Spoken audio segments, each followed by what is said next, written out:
The investigative judgment, August 31. Some men's sins are opened beforehand, going before to judgment, and some men they follow after.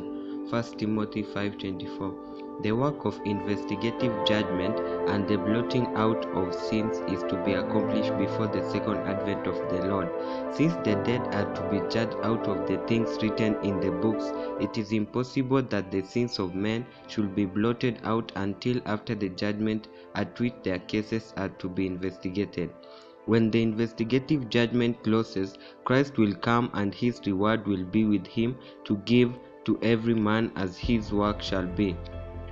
All are to be judged according to the things written in the books and to be rewarded as their works have been. This judgment does not take place at death. In the typical service, the high priest, having made the atonement for Israel, came forth and blessed the congregation. So Christ, at the close of his work as mediator, will appear without sin unto salvation, to bless his waiting people with eternal life.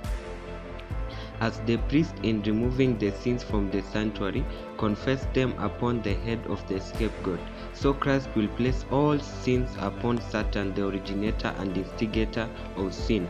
The scapegoat, bearing the sins of Israel, was sent away unto a land not inhabited. So Satan, bearing the guilt of all the sins which he has caused God's people to commit, will be for 1,000 years confined to the earth, which will then be desolate without inhabitant, and he will at last suffer the full penalty of sin in the fires that shall destroy all the wicked.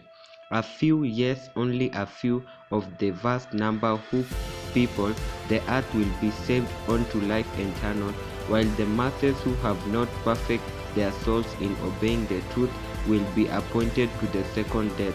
While the sins of penitent believers are being removed from the sanctuary, there is to be a special work of purification, of putting away of sin among God's people upon the earth.